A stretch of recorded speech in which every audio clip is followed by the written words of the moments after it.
चला गया, मेरे बेटे को ला दो। जैसे आज मेरे बच्चे के साथ हुए, कल किसी और के साथ ना हो। सब लोगों ने वहाँ शटर बंद कर लिए, मेरे बच्चे को किसी ने नहीं बचाया और मदद नहीं की।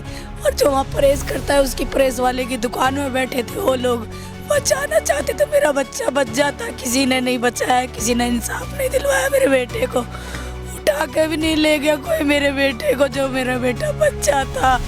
मैं चाहती हूँ जैसा मेरे बेटे के साथ हुआ ऐसा किसी और के साथ ना हो। जैसे उन्हें फांसी की सजा होनी चाहिए। पुलिस भी कोई कार्रवाई नहीं कर रही। मेरे बच्चे को 4 दिन हो गए, पुलिस एक बार पूछने घर तक नहीं आई है।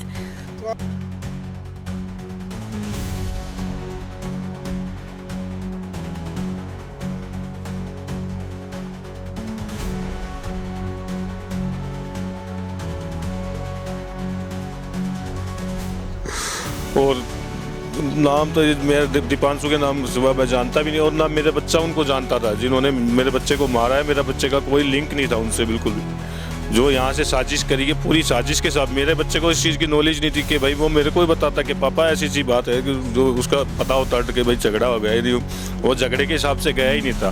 पर उन्होंने साजिश के हिसाब से बिल्कुल साजिश करके मारा है जी, बिल्कुल वो पूरी प्लानिंग से थे सारे। बस हमें इंसाफ चाहिए, जैसे हमारे भतीजे के साथ हुआ, हमें इंसाफ चाहिए बस, और कुछ नहीं चाहिए। एक पोता था, एक पोता भी था मेरा, एक ही पोता था। मेरी तो सब कुछ दुनिया लुट गई हमारे, तो अंधेरा कर गया। मेरे बच्चे का नाम सौरभ था, जो कि इन्होंने 4, 5, 7, 8 बंदों ने मिल के मार दिया मेरे बच्चे को, चाकू से गोद के मारा है। सिर्फ मेरे को इंसाफ चाहिए अपने बच्चे से, और मेरे बच्चे को आत्मा की शांति जब भी मिलेगी जब इन तीनों को फांसी हो जाएगी। मैं तो ये चाहता हूँ सर, जो मेन बंदे 3 थे, कम से कम 10 बंदे के सबको उठाना चाहिए, सब बंद होने चाहिए। मेरे देव नाम का भतीजा है, उसने उसके ऊपर भी वार किया भागते भागते उन्होंने। वो तो एक साथ में था, उसने उसको लात मारी तो वो गिर गया, तो भतीजा बच गया। भतीजा उसको लेके भागा, बिल्कुल खून, कोई उठाने वाला तक नहीं था। उसने बेचारे बड़ी मेहनत करके उसको उठा के स्कूटी पे लेके भागा, पूरे खून। आप वीडियोस देखना, अभी मैं आपको वीडियो दिखाऊंगा, और वहाँ पे जाके देखो जहाँ पे घटनास्थल पे पूरा खून ऐसे फैला हुआ जैसे बाल्टी से खिंडाया खून। मेरे बच्चे का खून सारा निकल गया। नमस्कार दोस्तों, मैं हूं वीरेंद्र गुप्ता, आप देख रहे हैं सनसनी रिपोर्टर। देखिए, छोटे छोटे बच्चों में, नाबालिगों में हिंसा किस कदर बढ़ती जा रही है, इसका अगर आपको नमूना देखना हो तो ये दिल्ली महानगर है। और हमारी मौजूदगी इस समय जो कराला गांव है, उसमें जो मेन चौक है, माता वाला गली में जो बताया जाता है, एक ही स्थानीय इलाका। और ये गांव कोई आज का गांव नहीं है, ये देखिए पुराना गांव है। और जैसा कि आप जानते हैं कि जो गांव का माहौल होता है, जो वहाँ का रहन सहन होता है, उसमें इस तरह की घटनाएं आम नहीं हैं। ये एक बहुत ही एक विशेष घटना है, जो कि पहली बार इस तरह की घटना आई है। चलिए मैं आपको घटना विस्तार में बताना चाहूँगा थोड़ा सा। एक बच्चों की लड़ाई में जिस परिवार का बच्चा एक चाकूबाजी की घटना में उसको अपनी जान गंवानी पड़ती है। देखिए, 11वीं क्लास में पढ़ने वाला बच्चा, आपस में बच्चों की शायद कुछ लड़ाई हुई और उसका नतीजा ये निकला कि उसे घेर कर कुछ नाबालिग बच्चों ने घेर कर चाकू मारे, और चाकू भी इतने मारे, और 6 या 7 इसमें बताए जा रहे हैं। अभी 3 लोग, संदिग्ध 3 लोग गिरफ्तार हो चुके हैं। बाकी बताया जा रहा है कि इस घटना में 6 से 8 लोग शामिल हो सकते हैं। अभी पुलिस अपनी कार्रवाई कर रही है। अभी पूरी जब कार्रवाई का नतीजा आएगा तब आपको हम बता पाएंगे कि इस घटना में कितने लोग शामिल हैं। लेकिन विशेष बात यह है कि गांव के इस शांत माहौल में इस तरह की घटनाएं हो क्यों रही हैं। दिल्ली एक महानगर है, कानून व्यवस्था यहाँ चाक चौबंद रहती है। उसके बाद भी अगर इस तरह की घटनाएं दिल्ली के गाँवों में विशेष तौर पर, और जैसा कि यहाँ आप देख रहे हैं, परिवार के लोग हैं, गांव के जो प्रधान हैं वो भी यहाँ मौजूद हैं, और उनका ये कहना है कि इस गांव में पिछले 40 साल में इस तरह की घटनाएं कभी नहीं हुई, लेकिन पहली बार ये घटनाएं हुई हैं। और इन लोगों का ये कहना है कि जो गांव के पुराने रहने वाले लोग हैं, उनका इस तरह का स्वभाव भी नहीं है। लेकिन जैसे जैसे दिल्ली का विकास हो रहा है, बाहर के लोग यहाँ रहने आ रहे हैं, तो वो तत्व यहाँ पर आकर इतनी यहाँ पर जो कानून व्यवस्था की स्थिति खराब कर रहे हैं, गांव के माहौल को खराब कर रहे हैं। और उसी का ये नतीजा है कि आज एक मासूम को अपनी जान गंवानी पड़ी है। देखिए, परिवार इस समय गमज़दा है। आप देख सकते हैं पूरे शोक के माहौल में डूब चुका है, क्योंकि उनका एक इकलौता चिराग 11वीं क्लास में पढ़ने वाला उनका बच्चा आज इस दुनिया में नहीं है। क्या रही इसकी वजह, यहाँ के परिवार के लोग क्या कहते हैं, यहाँ के स्थानीय लोग क्या कहते हैं, और यहाँ की कानून व्यवस्था के बारे में परिवार के लोगों का क्या कहना है, आइए परिवार से मिलते हैं और जानते हैं कि ये जो जघन्य हत्याकांड किया गया है एक मासूम का, उसके बारे में ये लोग क्या राय रखते हैं। सर अपना नाम बताइए। मेरा नाम सुनील है जी। और आप उस बच्चे के? मैं उसका पिता हूँ। मेरे बच्चे का नाम सौरभ था, जो कि इन्होंने 4-5-7-8 बंदों ने मिल के मार दिया मेरे बच्चे को, चाकुओं से गोद के मारा है जी। अच्छा, आप ये बताइए कि कोई ऐसी दुश्मनी रही हो, क्योंकि बच्चों का मामला है और जैसा कि हमें पता चल रहा है कि जो ये अपराध करने वाले हैं ये भी सभी नाबालिग हैं। ये सब तो आपको ऐसी क्या वजह लगती है कि जो हत्याकांड की नौबत आ गई बच्चे की? सर, ऐसा मेरा बच्चा बिल्कुल कभी लड़ाई दंगे में था ही नहीं जी। इन्होंने फ़ोन करके बुलाया है जी, इन्होंने पूरी साजिश के साथ मेरे बच्चे को मारा है। मेरा बच्चा कभी लड़ाई दंगे में रहा ही नहीं किसी चीज़ में। मेरे लड़के ने ऐसा कुछ नहीं। सर यहाँ तो देखिए गांव के, जैसा कि हमें पता चल रहा है, पुराने रहने वाले लोग हैं, तो किन तत्वों को आप जिम्मेवार मानते हैं कि गांव के माहौल में जहर कौन घोल रहा है? ये जो बाहर के बंदे हैं जी, जो काम कर रहे हैं मेरे बाहर के बंदों ने आके कर रखा है। मेरे बेटे को जो मारने वाले थे वो भी सारे बाहर के बंदे हैं, गांव का उनमें एक भी बंदा नहीं है। पर एक जो मेरे बच्चे के स्कूल में पढ़ता था, जो मेरे बच्चे को घर से बिठा के लेके गया है, वो गांव का बंदा है जी। दीपांशु नाम का लड़का है, जो उसने मेरे बच्चे को 10 बार कॉल करी है दिन में। मेरे बेटे ने 3-4 बार कॉल उठाई भी नहीं है। लास्ट में आके मेरे बेटे को उसने फिर 5:25 पे कॉल करी है। फिर मेरा बेटा इसके साथ गया। उसके बाद मेरा बेटा तो सिर्फ कफन में बंद गया है जी। उसके बाद मेरा बच्चा आया नहीं जी मेरे घर पे। और नाम तो मेरा दीपांशु के नाम सुबह मैं जानता भी नहीं, और ना मेरा बच्चा उनको जानता था जिन्होंने मेरे बच्चे को मारा है। मेरा बच्चे का कोई लिंक नहीं था उनसे बिल्कुल भी। जो यहाँ से साजिश करी है, पूरी साजिश के साथ, मेरे बच्चे को इस चीज़ की नॉलेज नहीं थी कि भाई वो मेरे को ही बताता कि पापा ऐसी सी बात है, कि जो उसका पता होता कि भाई झगड़ा हो गया ही नहीं, वो झगड़े के हिसाब से गया ही नहीं था। पर उन्होंने साजिश के हिसाब से बिल्कुल साजिश करके मारा है जी, बिल्कुल वो पूरी प्लानिंग से थे सारे। तो आपको ये कहना है कि दीपांशु नाम के जिस बच्चे का आप नाम ले रहे हैं, उसका पहले कभी ऐसा कोई घटना नहीं आई सामने, या झगड़े की कोई आपको बात पता नहीं है? नहीं, ऐसे कोई झगड़े वाली बात ही नहीं। दीपांशु तो फोन करके यहाँ से बिठा के लेके गया मेरे बेटे को। दीपांशु 4 दिन मेरे बेटे को मरे हुए, आज तक दीपांशु की हमने शक्ल नहीं देख ली। मेरे बेटे की लाश हॉस्पिटल में पड़ी थी, पर वो स्कूल में पढ़ रहा था दीपांशु, जो मेरे बेटे को ले जाने वाला था जिस दिन मेरे बेटे का मर्डर हुआ है। तो सर मैं तो सिर्फ ये चाहता हूँ कि जिसने मेरे बच्चे का मर्डर किया है, एक को सज़ा मिलनी चाहिए, बिल्कुल कड़ी से कड़ी सज़ा मिलनी चाहिए जी। मैं इस चीज़ के लिए, ऐसा गांव में दोबारा काम ना हो। आज मेरे बच्चे के साथ हुआ है, कल के किसी और के भी साथ होगा। तो मैं ये चाहता हूँ जी कि मेरे बच्चे के साथ जो हुआ दोबारा किसी के साथ ना हो, कि करने वालों को एक को कड़ी से कड़ी सज़ा मिलनी चाहिए। सब ये बताइए कि देखिए ये जो अपराध हुआ है, इसके पीछे कौन लोग हैं? पुलिस का आपको सहयोग मिला या पुलिस प्रशासन आपको सहयोग कर रहे हैं, उसके बारे में बताइए। पुलिस प्रशासन ने जी 3 बंदे, मैंने अभी भी मिल के आया था, उन्होंने 3 बंदे अरेस्ट किए हैं जी। और मैं अभी भी उनको बता के आया हूँ कि कम से कम 7 से 8 बंदे थे। तो उन्होंने यही आश्वासन दिया है कि भाई मैं उठवा लूँगा, उनको उठवा लेंगे हम, उनको सारों को 3-4। वो अपनी तरफ से कार्रवाई कर रहे हैं, पर मेरे को सिर्फ जी कार्रवाई से मेरे को सज़ा चाहिए, उनको बिल्कुल प्रॉपर सज़ा चाहिए। जैसे मेरे बच्चे का मर्डर हुआ तो ऐसे मेरे को बिल्कुल सज़ा चाहिए तीनों को।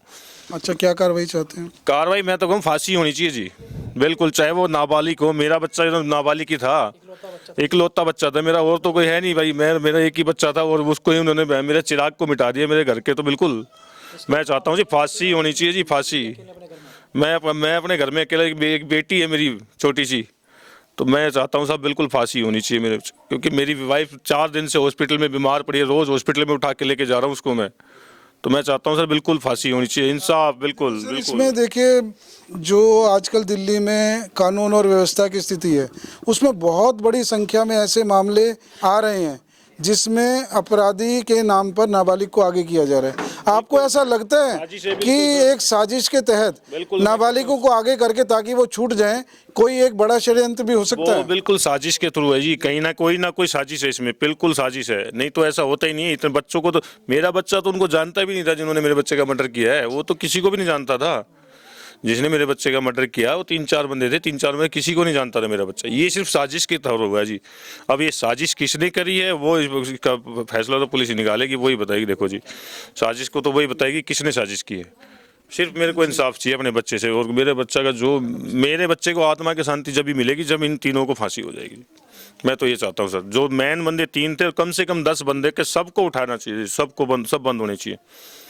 गांव वालों ने किसी ने उस टाइम वहाँ साथ नहीं, मेरा देव नाम का भतीजा है, उसने उसके ऊपर भी वार किया भागते भागते उन्होंने, तो वो तो एक साथ में था, उसने उसको लात मारी तो वो गिर गया, तो भतीजा बच गया। भतीजा उसको लेके भागा, बिल्कुल खून, कोई उठाने वाला तक नहीं था, उसने बेचारे ने बड़ी मेहनत करके उसको उठा के स्कूटी पे लेके भागा, पूरे खूनम खून। आप वीडियोस देखना, अभी मैं आपको वीडियो दिखाऊंगा, और वहाँ पे जाके देखो जहाँ पे घटनास्थल पे पूरा खून ऐसे फैला हुआ जैसे बाल्टी से खिंडाया खून, मेरे बच्चे का खून सारा निकल गया।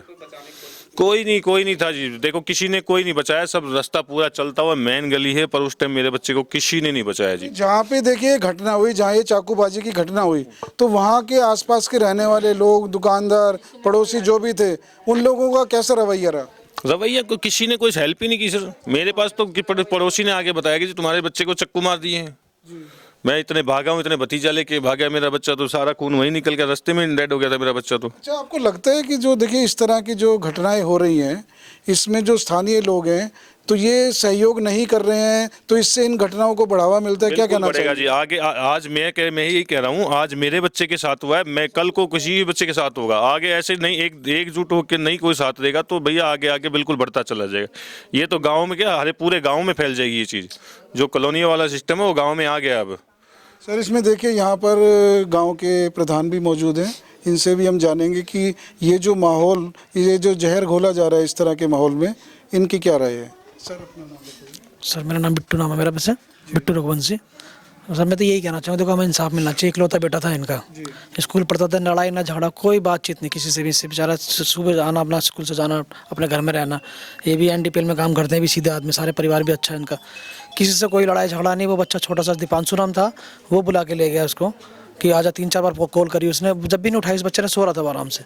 फिर उसके बाद भी शाम 5:25 कुछ ऐसे हो रहे थे, उसकी स्कूटी लेके आया, वो उसको बिठा के ले गया, उसके बाद बच्चा वापस नहीं आया जी, कुछ पता नहीं लगा। तो ये देखिए गांव में पुराने रहने वाले लोग हैं, यहाँ स्थानीय लोग हैं, और जैसा कि हमें पता चल रहा है कि बड़ा शांत माहौल है जी, बहुत अच्छा है, बहुत सीधे साधे लोग हैं, अपना सुख शांति से यहाँ रह रहे हैं। तो ऐसी घटनाएं मैंने पहली बार ऐसी घटना सुनी है 40-50 साल में जी। मैं 45 साल की उम्र है मेरी भी, मैंने पहली बार ऐसी घटना सुनी है यहाँ पे। हमारे गाँव के सारे बढ़िया आदमी, सज्जन आदमी, प्रधान सब अच्छे आदमी हमारे गाँव में कभी काम हुआ ही नहीं है। सारे बेचारे शोक मना रहे हैं। बहुत गलत हो गया यार, बच्चे के साथ इकलौता लड़का था, ऐसा क्यों करा उन्होंने? उनको सजा मिलनी चाहिए। हमारा गाँव पूरा हमारा साथ है जी, कॉलोनी, गांव सब हमारे साथ है कि गलत काम हुआ है, इसे सजा मिलनी चाहिए जिसने ये काम करवाया। बाहरी लोगों की जो बात आ रही है, तो देखिए एक आम जनता, क्योंकि देखिए आम जन का जो जीवन है वो हमारे लिए बड़ा महत्वपूर्ण है, लेकिन यहाँ विकास के नाम पर, यहाँ फ्रीडम के नाम पर, यहाँ सुरक्षा के साथ देखिए खिलवाड़ हो रहा है बाहरी लोगों के आने की वजह से। तो इस संबंध में आप क्या कहना चाहेंगे कि पुलिस सुरक्षा के कैसे इंतजाम रखे? जी, पुलिस सुरक्षा के पूरी वेरिफिकेशन करे, जो लोग बाहर से आ रहे हैं वेरिफिकेशन करे, पता करे कहाँ सर। कई ज़्यादातर तो लोग सुल्तानपुरी, मंगोलपुरी और यहाँ से जो लोग आए हैं ना, उसके बाद मामला हमारा गांव का बहुत ख़राब हो गया भाई साहब। तो आपको लगता है कि जो ये साथ के पड़ोसी इलाके हैं वहाँ अपराध बढ़ रहे हैं, तो उसका असर यहाँ तक आ रहा है? बहुत ज़्यादा सर, पहली बार ये असर देखो हमने अपने गाँव में देखा है। हमारे गाँव में इतने साल से रह रहे हैं, इतने पुराने आदमी, हमारे बड़े बुजुर्ग जो सारे आज आए थे बेचारे पंचायत के भी, उन सब ने इतना शोक और इतना दुख जताया कि भाई गलत काम हुआ ये। इन लोगों को यहाँ पे एंट्री दो ही मत ना, बाहर के लोग। हम भी चाहते हैं हमारे गाँव में ये लोग ना आए। तो क्या उपाय आप बताना चाहेंगे इसके लिए कि बाहरी लोगों पे अंकुश लगाया जाए? बिल्कुल लगाया जाए भाई साहब, उनको रोकना चाहिए, उनकी वेरिफिकेशन में भी रोकना चाहिए, वैसे भी रोकना चाहिए। ना इनको जगह देनी चाहिए, ना इनको मकान देने चाहिए, ना किराए पे देना चाहिए इनको यहाँ पे, ना आगे ऐसी कोई वारदात ना हो। अब हमारे साथ तो हो चुकी, हम क्या कह सकते हैं भाई साहब इस बात? देखिए इनका ये कहना है कि जो अपराधी प्रवृत्ति के लोग हैं वो किसी भी प्रदेश में रहें, किसी भी गली में रहें, किसी भी मोहल्ले में रहें, किसी भी गाँव में रहें, वो अपनी प्रवृत्ति को छोड़ नहीं सकते। उसका असर ये होता है कि जो वहाँ के स्थानीय लोग हैं उनकी ज़िंदगी खतरे में आती है, वहाँ क्राइम बढ़ता है। तो जो यहाँ के बताए जाते हैं कि कुछ इलाके हैं, मंगोलपुरी, सुल्तानपुरी, ये कुछ इस तरह के इलाके हैं जहाँ अपराध बहुत बड़ी संख्या में अपनी जड़ें जमा चुके हैं। और क्योंकि ये इलाके इनके साथ लगते हैं कराला गाँव के, तो उसका असर इनके गांव तक पहुंच रहा है। इनकी ये डिमांड है कि यहाँ सुरक्षा की व्यवस्था मजबूत की जाए, पहचान लोगों की हो, संदिग्ध लोग अगर यहाँ घूम रहे हैं तो उनकी एक पहचान की जाए, पुलिस की गश्त बढ़ाई जाए, ताकि ऐसे लोगों पर कम से कम एक निगरानी रखी जाए, ताकि इस तरह के काम दोबारा ना हो सके। जी बिल्कुल जी बिल्कुल आप सही कह रहे हैं। इस पर निगरानी रखनी चाहिए। अगर पुलिस बढ़ाएगी अपने आप को, लोगों को देखेगी कहाँ से आए कहाँ से नहीं आए, ये पता करेगी, वेरिफिकेशन करेगी, जब इनको मकान किराए पे दे या जो भी कुछ लेते हैं यहाँ पे। ऐसे बाहर से आके इन्होंने इतना बड़ा काम कर दिया, मेरे बच्चे की जान ले ली, तो इससे बड़ा काम क्या होगा? आपके सामने है तो सही। मेरी वाइफ का हाल देखो ना, 4 दिन से हॉस्पिटलाइज है, रोज हॉस्पिटल लेके जा रहा हूँ, उसका रो रो के बुरा हाल हो रखा है जी। तो मैं तो ये चाहता हूँ जी, ऐसे लोगों को बिल्कुल गांव से बाहर निकाल देना चाहिए जी। जो बाहर के ये बंदे हैं, इनको गांव से बाहर निकाल देना चाहिए बिल्कुल। इनको तो कोई दुकान नहीं, कोई कुछ मत दो इनको गाँव में, मैं तो ये कहता हूँ जी। देखिए, हम यहाँ मौजूद हैं सौरभ के परिवार में, जिस बच्चे की नृशंस हत्या कर दी गई है। उनकी माँ हमारे साथ हैं, इस समय मौजूद हैं, हम परिवार में हैं। इनसे हम जानते हैं कि क्या इनकी इस समय मनोस्थिति है। मेरे बेटा चला गया, मेरे बेटे को ला दो। जैसे आज मेरे बच्चे के साथ हुए, कल किसी और के साथ ना हो। सब लोगों ने वहाँ शटर बंद कर लिए, मेरे बच्चे को किसी ने नहीं बचाया और मदद नहीं की। और जो वहाँ प्रेस करता है, उसकी प्रेस वाले की दुकान में बैठे थे वो लोग, बचाना चाहते तो मेरा बच्चा बच जाता। किसी ने नहीं बचाया, किसी ने इंसाफ नहीं दिलवाया। मेरे बेटे को उठा के भी नहीं ले गया कोई मेरे बेटे को, जो मेरा बेटा बच्चा था। मैं चाहती हूँ जैसा मेरे बेटे के साथ हो, ऐसा किसी और के साथ ना हो। जैसे उन्हें फांसी की सजा होनी चाहिए। पुलिस भी कोई कार्रवाई नहीं कर रही। मेरे बच्चे को 4 दिन हो गए, पुलिस एक बार पूछने घर तक नहीं आई है। तो आपको लगता है कि जो वहाँ पड़ोसी थे, जो वहाँ रहने वाले लोग थे, दुकानदार थे, किसी ने कोई मदद नहीं की? किसी ने कुछ नहीं की, किसी ने कुछ नहीं की। मेरे बेटे को दीपांशु बुला के ले गया, उसकी बहुत बार कॉल आई, मेरे बेटे ने ठाई भी नहीं। हार के उसने एक बार ठाया नहीं, उसने बताया, फिर जिस लेके गया तो बताता हुए तो सही, वही बैठा कर ले गया मेरे बेटे को। मैं नहीं चाहती आज मेरे बेटे के साथ हो, कल किसी और के बेटे के साथ हो जी। जैसे उसकी माँ तड़प रही है, देखो हमें इंसाफ चाहिए जी। बस हमें इंसाफ चाहिए, जैसे हमारे भतीजे के साथ हुआ, हमें इंसाफ चाहिए बस, और कुछ नहीं चाहिए। एक पोता था, एक पोता भी था मेरा, एक ही पोता था। मेरी तो सब कुछ दुनिया लुट गई, दुनिया लुट गई हमारे तो, अंधेरा करके। परिवार ही इससे प्रभावित हुआ है। प्रभावित हुआ है जी। इंसाफ चाहिए हमें। सौरभ नाम। हाँ, सौरभ नाम के सौरभ के जो साथ ये घटना हुई है, इस तरह की घटनाएं दोबारा किसी के साथ ना हो। नहीं होए, हम नहीं चाहते नहीं होए किसी के साथ, पर इंसाफ दिलवा दो आप हमें। इसमें बहुत बड़ी बात ये आई है कि जो यहाँ के पड़ोसी थे, रहने वाले थे, उन्हें किसी ने कोई साथ नहीं दिया। आपको लगता है कि अगर वो लोग थोड़ा सा मदद करते, थोड़ा सा टाइम करते, जाता हमारा बच्चा बच जाता, कोई मदद कर देता हमारा बच्चा बच जाता। तड़प भागा दुकानों में, किसी ने साथ नहीं दिया हमारे बच्चे का, खूब तड़पा है। और कति इतना बुरे भाग बस खाली हमें इंसाफ चाहिए हमारे बच्चे का, बस जी। हम ना इंसाफ चाहिए, अपना कुछ नहीं चलता। हमारा एक बच्चा था, वही चला गया। हमारे बच्चे का घर में बच्चा था। यहाँ सबकी एक ही बात है कि अपराधी कोई भी हो, लेकिन उसे इतनी कड़ी सजा दी जाए ताकि कोई दोबारा इस तरह के अपराध करने की जुर्रत ना कर सके। सबकी एक स्वर में सिर्फ एक यही डिमांड है सरकार से, प्रशासन से, कि जैसा इनके बच्चे के साथ हुआ, ऐसा किसी के बच्चे के साथ ना हो। इसी तरह अपराधी को जल्द से जल्द उसकी पहचान करके उसे तुरंत कड़ी से कड़ी सजा मिले।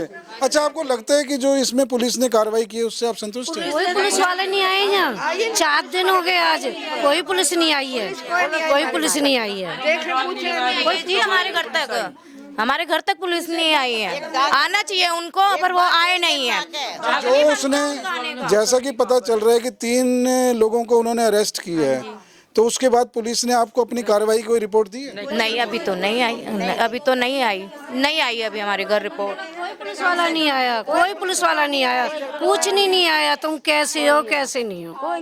ना उनको कोई सजा दिलवा रहे, ना कुछ कर रहे हैं। कोई पूछने तो आना चाहिए पुलिस वाला। उसको फांसी हो जानी चाहिए लड़के को, किसी के और बच्चा नहीं होना चाहिए। मेरे बच्चे जैसे मेरी बहू तड़प रही है ना, ऐसे किसी की बहू बेटी नहीं। आप ये बताइए कि आपको लगता है कि जो ये अपराधी तत्व हैं, ये अपने रसूख का फायदा उठाकर या अपने पैसे के दम पे कुछ न्याय को भटका सकते हैं या इस तरह के काम कर सकते हैं? हो सकता है सर। गरीब आदमी का कोई नहीं होता, जिसके पैसे में दम होता है उसकी सरकार होती है। पुलिस नहीं आई, आने चाहिए ना पुलिस वालों को, क्या पता पैसे भर दिए हों उन्होंने। आपको लगता है कि ये जो दबंग प्रवृत्ति के लोग हैं ये अपनी रसूख का फायदा उठाकर या पैसे के बल पे न्याय को भटका सकते हैं? बट जब तो नहीं आए, 4 दिन हो गए आज, कोई पुलिस वालों ने देखना तो चाहिए। भी नहीं देखा क्या हुआ इनके साथ में, कोई भी नहीं आया, कोई नहीं आया। 4 दिन हो गए सर, कोई भी नहीं आया आज तक, कोई नहीं आया। रोज जा रही है हॉस्पिटल, रात भर सोती नहीं है। 4 दिन हो गए, एक रोटी नहीं खाई है इसने, एक ऐसा खाती वो भी उल्टी हो जाती है। उसकी माँ की हालत देखो कैसी हो रही है। बच्चे ने कभी कुछ बताया था किसी से लड़ाई झगड़ा? मेरा बेटा सर ऐसा नहीं था, मेरे बेटा जैसा किसी का बेटा नहीं था, कभी किसी को लौट के जवाब तक नहीं देता था, वो इतना सूदा था मेरा बेटा। किसी से झगड़ा हो, कोई जिक्र किया है आपसे? नहीं सर, ऐसा कुछ नहीं था। ऐसा कुछ होता था अपने बच्चे हमें बताता। थोड़ी हो जाती, वो घर में आ गई, ये तो कहता कि मम्मी। सवाल तो ये उठता है ना कि इतनी बड़ी बात हो गई और जैसा कि बता रहे हैं 7 से 8 इसमें लोग शामिल थे, तो कोई ना कोई एक वजह की हम जानने की कोशिश कर रहे हैं कि ऐसी क्या बात हुई कि उस बच्चे को ही टारगेट किया गया। इसलिए पूरा रोड चल रहा था, किसी ने मेरे बच्चे की मदद नहीं की। सब वहाँ वीडियो बना रहे, देख रहे, शटर बंद कर लिए मेरे बच्चे को, दुकानों में भी नहीं बढ़ने दिया। मेरे बच्चे को बचाते थे, मेरा बच्चा था, मेरा बच्चा नहीं मरता। आज मेरा बेटा हमारे साथ में होता। बच्चे को पता होगा जो दीपांशु नाम का है, जो बिठा के लेके गया, अब उसे पता होगा। अब हमें तो पता नहीं है, हमारे बच्चे की तो कोई ऐसी कभी कोई बात ही नहीं है। आप कभी बच्चे की फोटो देखोगे, बच्चा इतना शरीफ है, कभी कोई बात ही नहीं है, कोई मतलब ही नहीं है बच्चे का। हम तो माँ बाप है, कभी हमने सुनी ही नहीं है कोई बात बच्चे की, ऐसे तो कभी नहीं होती बात। उससे पूछो ना, जो वो दीपांशु के फोन आए वो बिठा के ले गया, किस लिए बिठा के ले गया, क्या बात थी, क्या थी, उसे उस बात का उसे पता है। आपको लगता है कि जो दीपांशु नाम का जो ये नाम आ रहा है, तो इसकी गहन जांच होनी चाहिए और सारा इसकी पूरी पड़ताल होनी चाहिए, उसकी जांच होनी चाहिए, पता लगना चाहिए कि क्यों ले गया था, वो क्या बात थी, किस बात के ऊपर उसने फोन करे इतने बच्चे को। एक फोन नहीं करा, उसके कई सारे फोन आ रखे हैं, 7-8 फोन आ रखे हैं उसके। तो आपने दीपांशु की शिकायत की है पुलिस स्टेशन में? हाँ जी की है। और आपने अपना शक जाहिर किया है? क्या शक? मतलब शक जाहिर किया है कि दीपांशु का इसमें हाथ हो सकता है? उसका फोन आया, 4 बार फोन आया है। 5 बजे से लेके 5:25 तक फोन आते ही रहे हैं उसके। 5 बजे से 5:25 तक उसके फोन आते रहे। 5:25 पे लड़का घर से निकला है। तो आपको लगता है कि देखिए दीपांशु के परिवार से भी बात हुई होगी, पुलिस ने कोई खबर दी है इसकी? कुछ नहीं, हमारे पास कोई पुलिस नहीं आई, हमसे पूछा भी नहीं पुलिस ने तुम्हारे बच्चे के साथ क्या हुआ क्या नहीं हुआ, एक बार पूछने भी नहीं आए घर तक। माँ बाप भी नहीं आए यहाँ, एक बार भी माँ बाप नहीं आए, और वो लड़का भी नहीं आया, वो लड़का भी नहीं आया। नहीं, उसके माँ बाप का फर्ज है ना, यही रहते हैं ना पड़ोस में, आना चाहिए ना उनको, नहीं आए। अच्छा, एक बात ये भी हो सकती है कि देखिए आप लोगों की ये डिमांड हो सकती है कि दीपांशु की पूछताछ आपके सामने की जाए, ऐसा भी कुछ है? हाँ सर, मेरे बेटे को उसने इतनी कॉल क्यों की? 5:10 पे, 5:17 पे, 5:18 पे, 5 आपको कॉल रिकॉर्ड दिखा सकती हूँ सर। मेरे बच्चे को उसने इतने फोन क्यों किए? उसको क्या जरूरत थी? मेरे बेटे को बाइक स्कूटरी पे बैठा कर लेके गया था वो। चलिए, तो हमसे करते ना, हाँ भाई तुम्हारे बच्चे की ये बात है, उन्होंने हमारे बेटे पे हमला किया, हमारे बेटे को खत्म कर दिया। सर ऐसी क्या वजह थी जो हमारे बेटे को मारा है जान से? हम फांसी मौत सजा चाहते हैं। न्याय के लिए अब जो है दिल्ली सरकार से या दिल्ली की जो रेखा गुप्ता जी की सरकार है, उससे आप अपराधियों के लिए क्या डिमांड करते हैं? फांसी मौत, जैसे मेरे बेटे के साथ में हुआ, हमें इंसाफ दो, हमें इंसाफ दो। जैसे मेरे बच्चे, हमें तड़प रही अपने बच्चे के मारे, किसी की माँ नहीं तड़प ऐसे अपने बच्चों के मारे। अच्छा सर, ये बताइए कि ये मुद्दा उठ के आ रहा है कि इस घटना में नाबालिग शामिल है। हाँ जी। तो आपको लगता है कि नाबालिगों, चाहे वो नाबालिग भी हों, तो कुछ हद तक उनके जो अभिभावक हैं, उनके माँ बाप हैं, उनको भी कुछ सजा मिलनी चाहिए, क्योंकि ये तो छूट जाएंगे। सर सजा उनको मिलनी चाहिए ना, साथ में उनको भी साथ में सजा मिलनी चाहिए। उन्होंने छूट दे रखी है ना, जब उन माँ बाप नहीं दे रखे ना, माँ बाप की छूट की वजह से हो रहा है ये काम सारा, वैसे थोड़ी ना हो रहा जी। अब ये लगता है कि आपको, ये देखिए छोटे छोटे बच्चों के पास इतने धारदार हथियार आ जाते हैं, इतने खतरनाक हथियार आ जाते हैं, तो इसके पीछे क्या कारण है? कौन उन्हें देता है, कौन उनको उकसाता है? और ये जो इतने बड़े बड़े अपराध कर रहे हैं, पहली बार अब देखिए अब ये बहुत बढ़ चुके हैं इस समय। पहले इतनी घटनाएं नहीं हुआ करती थी, लेकिन आप ये देखिए कि आजकल 50% से ज़्यादा नाबालिग शामिल हो रहे हैं इतने बड़े जघन्य अपराध। और इसमें कोई हत्या की बात नहीं है। देखिए चाहे वो ड्रग्स का मामला हो, चाहे नशे का, इस तरह के अपराधों में भी, हत्याकांड जैसे अपराधों में भी जो ये लत बढ़ रही है नाबालिगों में, इसके पीछे आप क्या कारण समझते हैं? नहीं जी, इस चीज़ के तो बताओ, क्या बोलूं इसके लिए तो बताओ। ये बच्चों में प्रवृत्ति बढ़ क्यों रही है? ये बढ़ावा मिल रहा है जी। ये जो जितने भी हरियाणवी सिंगर है ना, ये बदमाशी वाले गाने बनाते हैं, इनको देख के बालक उत्साहित होता है। और मैं चाहता हूँ हरियाणवी जितने बदमाशी गाने बनाते हैं इन पर रोक लगाई जाए, इनको बंद करा। हत्या को क्या ये कोई खेल समझते हैं? ये जी बस वो ये ट्रेंड हो रहा है, बच्चे देख के एक दूसरे को इसी को ट्रेंड मान रहे हैं अपने आप को। अच्छा, ट्रेंड आपको लगता है कि जो समाज का जो ट्रेंड चल रहा है ये, इसके साथ बहते हुए ये बड़े बड़े अपराध कर देते हैं? ये अपने आप को सोचते नहीं, घर परिवार वालों के बारे में सोचते नहीं, आगे बढ़ते चले आते हैं। कोई ना कोई इनको कोई आटे, कोई भी गैंग वाला आटे लेता है, और फिर ये अब जो बंद होंगे अब अंदर जाके इनसे फिर कोई ना कोई गैंग वाला मिल जाएगा, वो इन पे हाथ टेक देगा। और हाथ टेकने के बाद ये और आगे जाके बढ़ जाएंगे। मैं चाहूँगा इनके साथ इनके माता पिता को भी वो मिले, सज़ा मिलनी चाहिए इनके माता पिता को भी। इनको भी जब ये अकल आएगी इनके माता पिता को भी, भाई अपने बच्चों को कैसे छूट दे रहे हैं, कैसे नहीं पूछ रहे, रात को लेट आ रहे हैं, कहाँ से जा रहे हैं, कहाँ से नहीं आ रहे, क्या बात है क्या बात नहीं, पूरी बात का जब पता चलेगा। तो जो अपराध की प्रवृत्ति है इसमें जो देखिए आपने बताया कि माँ बाप जो होते हैं वो भी शामिल किए जाने चाहिए अपराध की इसमें। तो आपको लगता है कि अगर कोई नाबालिग अपराधी प्रवृत्ति का है, उसकी जानकारी पुलिस स्टेशन में रहनी चाहिए? बिल्कुल 100% होनी चाहिए जी। जब भी तो आगे माँ बाप को पता लगेगा ना, माँ बाप को बुलाएंगे थाने में तो माँ बाप अपने बच्चे को दबाएंगे ना इस चीज़ के लिए, आगे ऐसे काम करने से रोकेंगे ना। ये तो मैं ये कह रहा हूँ कि माँ बाप को जब तक सजा नहीं मिलेगी तो बच्चा ऐसे ही बढ़ेगा जी आगे। माँ बाप बच्चे को रोकेंगे नहीं तो वो आगे बढ़ता चला जाएगा, छोटी गैंग से स्टार्ट करेगा और फिर बड़ी गैंग का वो बन जाएगा कोई। बिल्कुल इस प्रकार तो नाबालिग 2-4 महीने छूट जाएगा, वो फिर आगे दोबारा बाहर कांड करेगा, इसको तो बड़ा मिलेगा। छूट की वजह से ही तो अपराध बढ़ते हैं ना जी। जब आप सजा ही नहीं देंगे किसी को भी तो उसे खुली छूट है। तो ये तो कह रहा हूँ अभी 4 महीने बाहर आ जाएगा नाबालिग के, उससे इस पे फिर आगे दोबारा फिर किसी पे हैवी होगा। तो हम चाहेंगे इस पे वही, जब तक अगर हमारी गवाही है, गवाही पूरी होती है तो इसको सज़ा मिलनी चाहिए पूरी। ये नहीं 2-4 महीने बाहर निकल के आ जाए। तो हम प्रशासन से यही चाहेंगे भाई पूरी सख्त से सख्त कार्रवाई की जाए, कड़ी से कड़ी, और पूरी निगरानी की जाए। हम तो रेखा गुप्ता जी से, सरकार जो अपने दिल्ली सरकार है, रेखा गुप्ता जी यही है कि इस केस की हमारी बिल्कुल कड़ी से कड़ी जो बिल्कुल निष्पक्ष जांच करी जाए। बिल्कुल ये होना चाहिए कि मैं ये नहीं चाहता कि निर्दोषी कोई फंसे, जो दोषी है उनको सजा, पूरी सजा मिलनी चाहिए जी। नाबालिग कह के ये नहीं 2-3 महीने की सजा दे दी, मैं कहता हूँ उनको फांसी होनी चाहिए जी। बिल्कुल, ऐसे तो आज वो 3 महीने में बाहर आ जाएगा, कल को किसी और के साथ करेगा, फिर 3 महीने, वो तो नाबालिग के, मैं कह रहा हूँ बड़ी इसके पीछे हो सकती है सर। देखो मैं हाथ जोड़ के यही रिक्वेस्ट करता हूँ मुख्यमंत्री जी से, जो भी है इस केस की निष्पक्ष सरलता से जांच करी जाए। दर्शकों, जैसा कि आप देख रहे हैं कि एक नाबालिग की हत्या नाबालिगों ने कर दी। ये कानून और व्यवस्था पर एक सवालिया निशान उठता है कि इतनी छोटी उम्र के बच्चे इतने बड़े बड़े जब अपराध कर रहे हैं, सवाल ये उठता है कि इतना जघन्य अपराध करने के बाद भी अगर ये सज़ा किसी को नहीं होती, नाबालिग होने पर अगर ये छूट जाते हैं, तो क्या इतने बड़े अपराध की सज़ा किसी को नहीं मिलेगी? देखिए आज ये किसी का प्रश्न नहीं है, इनके परिवार का प्रश्न है। परिवार का एक इकलौता बच्चा, इतने बड़े अपराध की सज़ा किसी को ना मिले, इनका बच्चा चला गया।